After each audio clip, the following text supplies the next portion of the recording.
Good morning.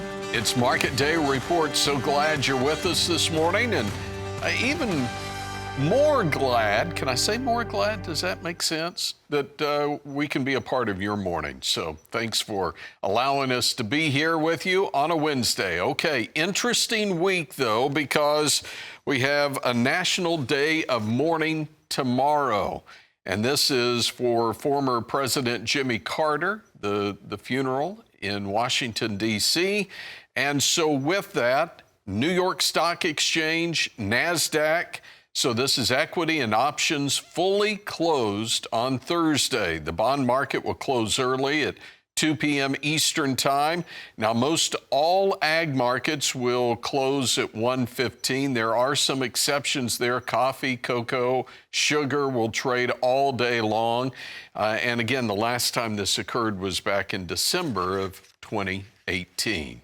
All right, markets are open and running this morning. Let's get to the corn market first. Lower trade overnight, and it continues this morning. The March at 456.5, penny and a half lower, with the December at 445.5. It's off 3/4 of a penny.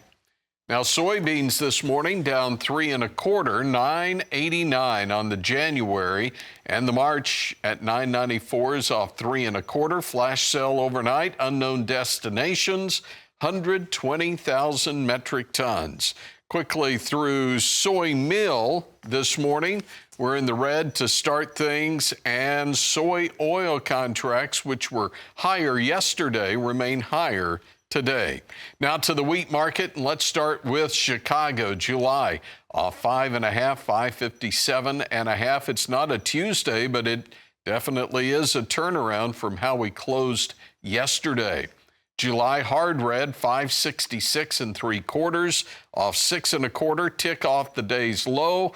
And March spring wheat, 589 1/4, that's down 5 1/2. Cotton market, New York, and the front month down 34, 68.17. December at 69.51 is off 37. Tommy Grisafi's with Nesvick Trading. And Tommy, as we start the morning, again, things looking in the red. That's where we start. That's maybe not where we finish. So you get to do so many of these hits, and you get to see so many different things. Real quick, I got to go to the outside markets. Woke up early, just searching the internet and stuff. But biggest thing on my radar is the yields. The yields on the American 10-year.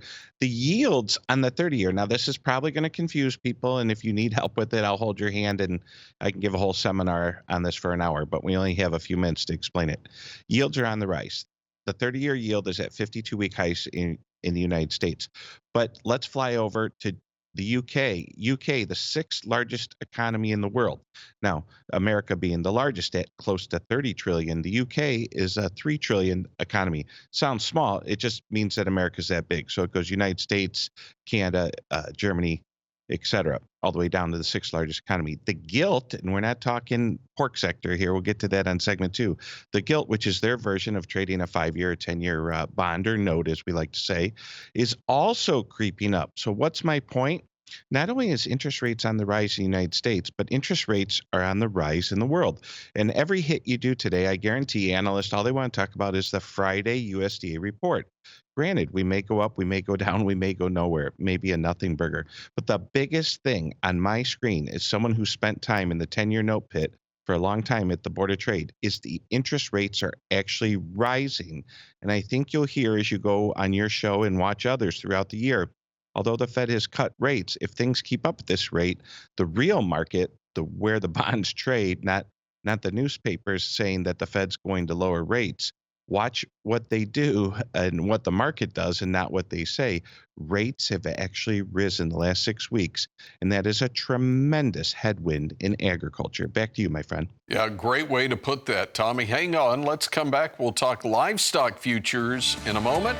Market Day Report continues after this. We'll keep an eye on cash trade this week. We talked with Brian Hoops earlier. He doesn't believe we'll see that $3 more added to the cash cattle. But right now in the South, the the feeders are kind of holding out.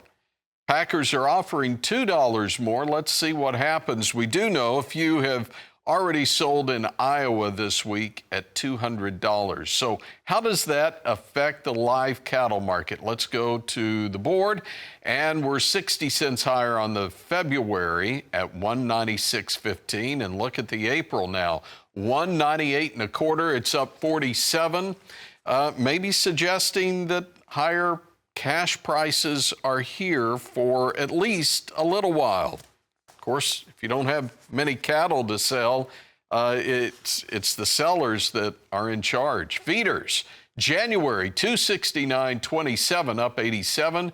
March contract 65 higher, 268.57. Over to the hog market. Hogs have really taken it on the chin as of late, down over 4% month over month. February in the red, April 27 higher, $86. Tommy Grisafi, Nesvick Trading. All right, Tommy, what do you want?